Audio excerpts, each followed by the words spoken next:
জিনা আর ব্যভিচারে এখন যুবকদের চরিত্র শেষ হয়ে যাচ্ছে। বিবাহের আগেই যুবক গার্লফ্রেন্ড খোঁজে আর মেয়ে বয়ফ্রেন্ড খোঁজে, একবারের ছেলে আর একবারের মেয়েকে নিয়ে পালিয়ে যায়। এই রকম অবস্থা আমার সমাজে এখন নাই, আছে। আমার যুবক ভাইদেরকে বলছি, বোনদেরকেও বলছি, পড়াশোনাকালীন সময়ে বিয়ের আগে তরুণ যুবক বয়সে, এই তারুণ্য আর যৌবনের বয়সে আপনি মেয়েদের পেছনে ঘুর না করে পড়াশোনায় মনোযোগী হন।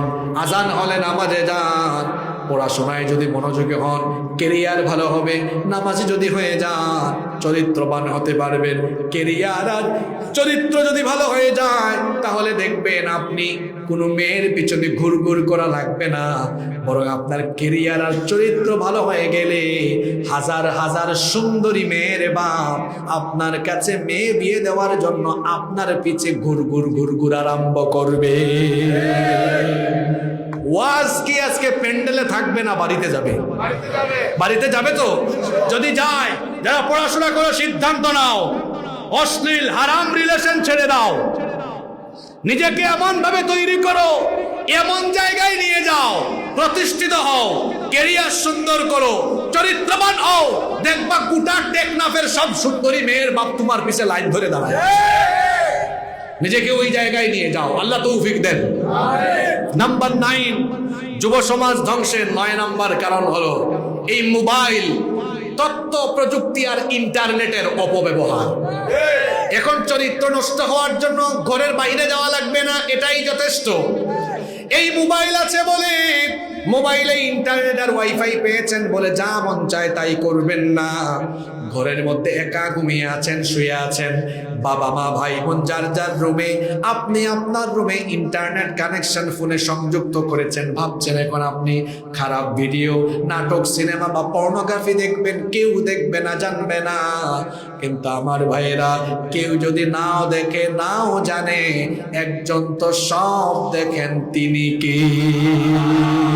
ওই আল্লাহর ভয়টা অন্তরে ঢুকে গেলেই যুবক মোবাইল আর তথ্য প্রযুক্তি ইন্টারনেটের অপব্যবহার থেকে নিজেকে বাঁচিয়ে ফেলতে পারবে ইনশাআল্লাহ। আমাদের অন্তরে তাকওয়া ঢেলে দাও, বলেন আমিন।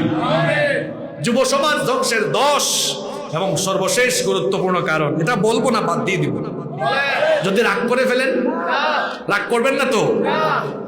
10 নম্বর কারণ হলো অসৎ আর অযোগ্য নেতৃত্বের অনুসরণ।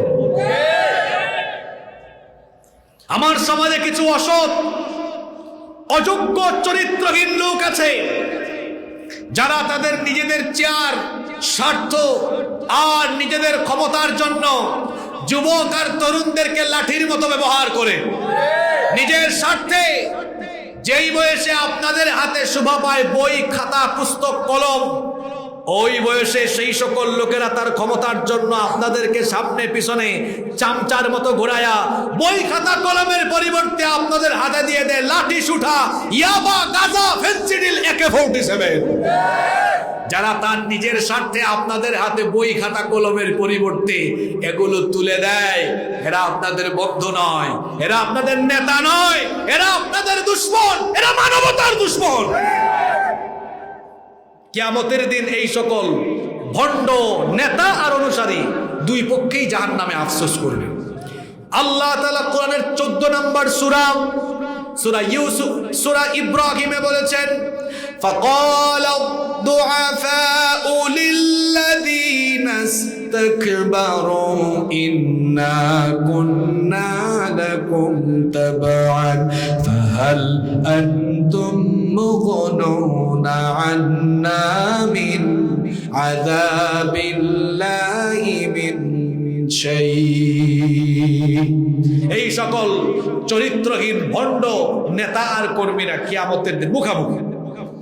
কর্মীরা বলবেন, নেতা আপনাকে পাইছি, বহুত চামচামি করছি, আপনার দাঁড়ান, আপনার কথা শুনে জাহান্নামী হয়েছে, কোথায় যাবেন আপনি?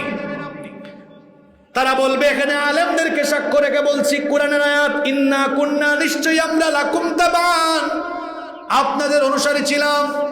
দুনিয়াতে আপনাদের পক্ষে থেকে আকাম কুকাম করে ধরা খাইলেও ফোন দিয়েছেন উপরের মহলে, এটা আমার লোক, আস্তে করে ছাইরা দেন। এইরকম তদবির আছে না নাই? কর্মীরা বলবে ফাহাল আনতুম মুগনুনা আন্না মিন আযাবিল্লাহি মিন শাই। আজ আখিরাতে এখানে পারলে তদবির করেন, আমাদেরকে আল্লাহর আযাব থেকে বাঁচানোর জন্য কিছু করেন। নেতাজি তখন বলবেন, বেটা তো লাফালাফি করিস না, আমার বক্তব্য শোন। লাউ হাদানাল্লাহু লাহাদাইনাকুম, আল্লাহ যদি আমাদেরকে হেদায়েত দিতেন তো আমরা তোমাদেরকে হেদায়েত দিতাম। আমাদের নিজেদের কপালেই তো হেদায়েত ছিল। নেতারা তখন কর্মীদেরকে বলবে সাওয়াউন আলাইনা, তোমাদের অবস্থাও যা আমার অবস্থাও। কর্মীরা বলবে হ্যাঁ, এটা কোনো কথা হইল? আপনি হুকুম করছেন, আমরা হুকুমের গোলাম, আযাব সবার সবার হবে কেন? আমরা এটা মানি না। আল্লাহ বলবেন কি রে, কি হয়েছে তোদের, কে কি মানস না আমারে বল। এখন এই কর্মীরা আল্লাহর কাছে নেতাদের বিরুদ্ধে দুইটা অভিযোগ পেশ করবে। নেতাদের বিরুদ্ধে আল্লাহর কাছে অভিযোগ জানিয়ে দুইটা জিনিস আল্লাহর কাছে চাইবে। জোরে বলেন কয়টা? আমি বানায় বানায় বলছি না, শোনেন। কোরআন বুঝানোর পরেও যদি আপনার মাথায় না ঢুকে তো আমি বলবো ভালো চিকিৎসক দেখান, মাথার মধ্যে মগজে মনে হয় শয়তান পেশাব করে দিয়েছে। নইলে কোরআনের এত সুন্দর কথা কেন আপনার মগজ দেয়া ঢোকে না? এরা তখন বলবে আল্লাহ আমাদের দুইটা দাবি। আল্লাহ বলবেন বল বল বল। তারা বলবে এক নম্বর দাবি হলো এই নেতাগুলো আমাদেরকে দুনিয়ায় যেমন ইচ্ছা তেমন ব্যবহার করেছে, সামনে পিছনে ঘুরঘুর করেছি। মাবুদ নাজআলহুমা তাহতা আকদামিনা লিয়াকুনা মিনাল আসফালিন, এদেরকে আমাদের সামনে দেন। আজকে আমরা এদের বুকের উপরে উঠি, বুকের উপরে উঠে এদেরকে আমরা একটু পদদলিত করি, এদেরকে আমরা বুকের উপরে উঠে পদদলিত করে তারপরে আমরা জাহান্নামে যাই। নেতার নেতাগিরি ছুড়াইয়া দিবে, ঠিক কিনা? কর্মী বলবে আল্লাহ বুকের উপর উঠে একটু পারাই। এটা কয় নাম্বার চাওয়া? বাকি থাকলো আর একটা। তারা বলবে আল্লাহ 2 নাম্বার চাওয়া হলো রব্বানা আতিহিম দিফাইনি মিনাল আযাবি ওয়াল আনহুম লানান কাবীরা। হে রব, এদের অনুসরণ করে জাহান্নামী হলাম আজ। রব্বানা, হে আমাদের রব, আতিহিম, এদেরকে দেন দিফাইনি মিনাল আযাব, আমাদের আযাবের ডবল আযাব। এদের কথা শুনে আমরা জাহান্নামে এসেছি, আজ যে শাস্তি আমরা পাবো আমাদের নেতাগুলারে আমাদের ডবল শাস্তি দেন। নাউযুবিল্লাহি মিন যালিক। আর কেমনে বুঝাইলে আপনি বুঝবেন? এদেশের আলেমরা তো দারোগা নন যে আপনার পিটাইয়া পিটাইয়া সাইজ করবেন, সোজা পথে আনবেন। আল্লাহ তো নবীজিকে বলেছেন ফাযাক্কির ইন্নামা আনতা মুযাক্কির লাস্তা আলাইহিম। নবী, আমি আপনাকে দারোগা বানাই নাই যে মানুষকে পিটাইয়া আপনি হেদায়েত করে ফেলবেন। আপনি মানুষকে উপদেশ দেন, বুঝান। হেদায়েতের চাবিকাঠি কার হাতে? আমরা তো পিটাই আনতে পারবো না, আমরা নবীগণের ওয়ারিস। আমরাও সেই পন্থা অনুসরণ করে কুরআন হাদিস দিয়ে আপনাদেরকে বুঝাইতে পারবো, এটাও জানি। আমাদের ওয়াজ নসিহত শুনেও কিছু মানুষ আবু জাহাল আবু লাহাবের মতো চরিত্র, আবু জাহাল আবু লাহাবও কুরআন শুনেছে কিন্তু মানে নাই। এরকম আবু জাহাল আবু লাহাবিও স্বভাবের মানুষ, মাহফিলেও বসে আমাদের কথা শুনে দুনিয়ার স্বার্থে মানতে পারে না। মানলে ওমরের মতো মর্যাদা বাড়বে আপনার। ভাই, লাভ আপনার আপনার আপনার আপনার আপনার পায়ে ধরে বললাম, মানেন আপনি কুরআনের কথা, আমার কথা না, আপনি লাভবান হয়ে যাবেন। ওমর, আবু জাহেল দুইজনই কাফের ছিলেন, দুইজনই। একজন কুরআনের বাণী মেনে নিলেন, কি মর্যাদা! নবীজি বললেন আমার পরে নবী আর আসবে না, যদি আসতো আল্লাহ আমার পরে ওমরকেই নবী বানাইতো। সুবহানাল্লাহ কইতে ইচ্ছে করে না? নবীজি বললেন আমার ওমর পৃথিবীতে থেকে জান্নাতের সার্টিফিকেট নিয়েছে। সুবহানাল্লাহ। দুইজনই কাফের ছিলেন, একজন কুরআন গ্রহণ করলেন, জান্নাতি হয়ে গেলেন। আরেক কাফির আবু জাহাল গ্রহণ করলো না, আবু জাহাল হইয়াই মরল।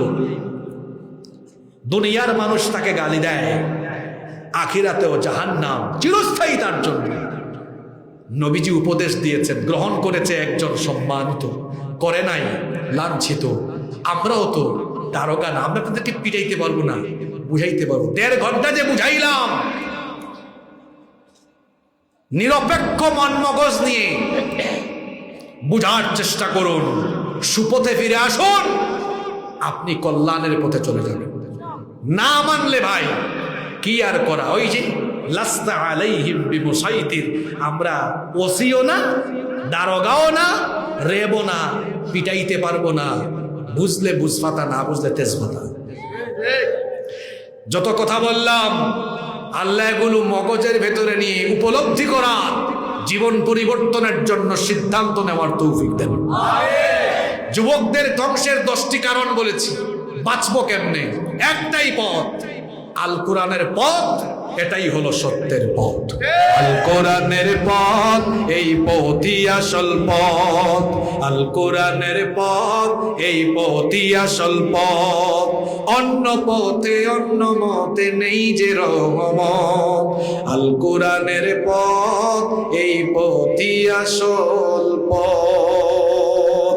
এই কোরআনের পথে আল্লাহ আমাদের সবাইকে কবুল করেন।